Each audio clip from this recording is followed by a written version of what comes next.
del delito, en la que existan policías, repito, preparados suficientes, ministerios públicos capaces y jueces honestos. Hay que destinar recursos económicos y no solo tinta. Hagamos los ajustes que requiere el nuevo sistema de justicia penal para que quien quebrante la ley no quede impune por tecnicismos, pese a haber cometido delitos. Pero más aún, no pongamos la carga política y social en contra de nuestras Fuerzas Armadas. No se lo merecen. El Ejército y la Marina están dentro de las dos instituciones mejor calificadas por encima de otras muchas instituciones. Es falso que violen derechos humanos solo por el simple hecho de promulgar una ley. Ni nuestra Constitución ni los tratados internacionales distinguen entre la actuación de las Fuerzas Armadas y las policías en materia de derechos humanos, es decir, todos estamos obligados a respetar los derechos humanos. Son las mismas reglas para la detención de personas cuando han cometido delitos, para la presentación inmediata frente al Ministerio Público, para la declaración y el testimonio en el juicio oral. Es decir, a la milicia o a las Fuerzas Armadas no se les aplican leyes diferentes, todos tienen que respetar los derechos humanos. También existen las mismas reglas para el uso de la fuerza. En ambos sistemas está prohibida la tortura y la intimidación o la incomunicación. Por virtud de nuestro sistema de derechos humanos, los militares que cometan una falta serán juzgados por tribunales civiles. Quienes afirman lo contrario se equivocan de siglo, pues en el presente siglo no existe otra realidad jurídica.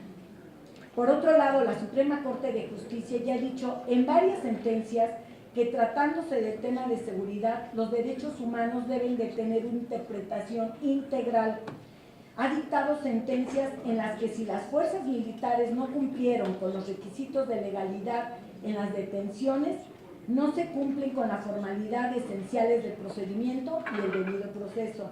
No es una sentencia solamente en la que en una acción de inconstitucionalidad.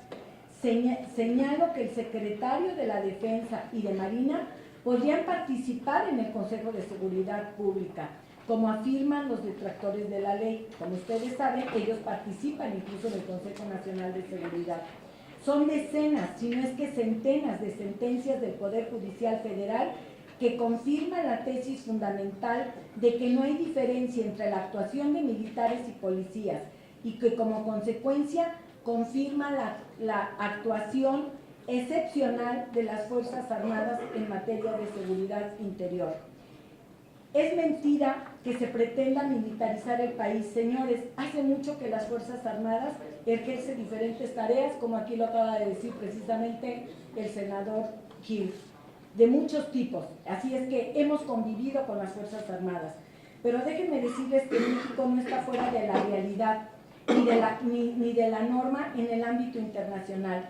Tanto en América Latina como en Europa, las Fuerzas Armadas hacen funciones de seguridad, igual que las Fuerzas Armadas en México, en condiciones de complementariedad, excepcionalidad y por métodos legales similares a la propuesta de esta Ley de Seguridad Interior, como lo acabo de mostrar. Aprovecho para exigir como ciudadana a este Senado la aprobación de la minuta de ley del uso de la fuerza que existe en esta Cámara desde mayo del 2009. No es posible que no haya sido aprobado la ley de uso de la fuerza. La ley es importante porque pone un marco regulatorio a la actuación de todos los operadores que requieren usar la fuerza de manera legítima, de forma racional y proporcional, y cuando exista la necesidad, mediante un plan de uso de la fuerza, en las manifestaciones violentas que permite garantizar los derechos de todos. Es falso el debate de que se violen derechos humanos per se en la ley. Me permito citar al señor Elizondo Meyer, dice en un artículo que escribió: si vive en una zona insegura del país y tiene la suerte de que no lo extorsionen en la puerta de su casa, es probablemente gracias a la presencia de las Fuerzas Armadas. Es fácil prometer regresar al cuartel, pero imposible hacerlo sin tener policías eficientes y honestas. Sin guerra contra el crimen organizado, tendríamos gobierno del crimen organizado. De ese tamaño estaríamos. Nadie ha dicho que la Ley de Seguridad Interior va a acabar con la delincuencia. Eso es una mentira. No es varita mágica la ley.